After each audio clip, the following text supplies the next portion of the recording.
আমি কিন্তু চলে এসেছি হায়দ্রাবাদে। অনেকেই জানেন জানুয়ারিতে টিয়ার একটু গ্যাস্ট্রিক প্রবলেমের বাড়াবাড়ি হয়ে যাওয়াতে আমরা ব্যাঙ্গালোর গেছি, কিন্তু পুরোপুরি কিওর হয়নি বলে আমরা এখন যখন বেশি বাড়াবাড়ি হয়ে গেছে আমরা এআইজি যেখানে নাগেশ্বর রেড্ডি ওনার কর্ণধার ধনন্তরী ডক্টর বলেই অনেকে চেনেন, ওনার কাছে চলে এসেছিলাম। কিন্তু ওনার অ্যাপয়েন্টমেন্ট সরাসরি পেতে পারবেন না আপনারা, তাই আমি এই শর্টসটা বানাচ্ছি সো দ্যাট আপনাদেরকে সব রকম ইনফরমেশন তুলে ধরতে পারি।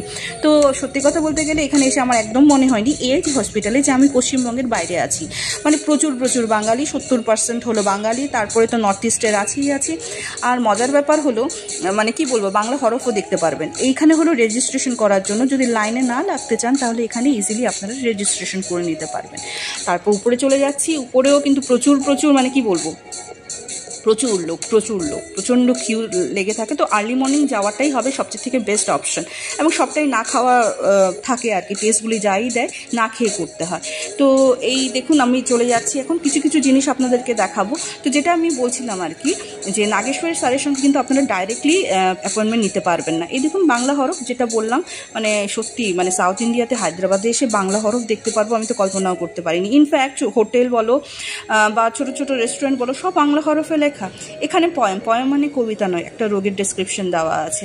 তো নাগেশ্বর স্যারের সঙ্গে অ্যাপয়েন্টমেন্ট আপনারা যদি রেফারেন্স নিয়ে যান দেন অনলি পেতে পারেন। আর আপনাদের যদি রিপোর্ট কালেক্ট করতে হয় ইজিলি এখানে হ্যাসেল ফ্রি, লাইন ছাড়াই কিন্তু এখান থেকে কালেক্ট করতে পারবেন, প্রিন্ট আউট বের করে নিতে পারবেন।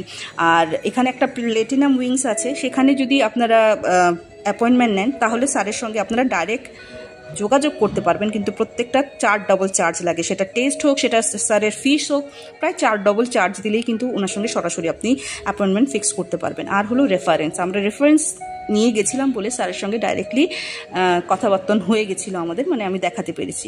তো এই দেখুন এই অ্যাপটা কিন্তু ডাউনলোড করে নেবেন। এইটা ডাউনলোড করা থাকলে আপনার রিপোর্ট এসে গেছে কিনা সব ইনফরমেশন পেয়ে যাবেন। আচ্ছা, জুনিয়র ডক্টররা প্রথমে আপনাকে দেখবে, ওরাই সাজেস্ট করে, আর যদি গুরুতর কোনো অসুস্থতা হয় তখন ওরা কিন্তু ডাইরেক্ট স্যারের কাছে রেফার করে দেয়। তো এরকমভাবেই আপনারা স্যারের অ্যাপয়েন্টমেন্ট পেয়ে যেতে পারবেন।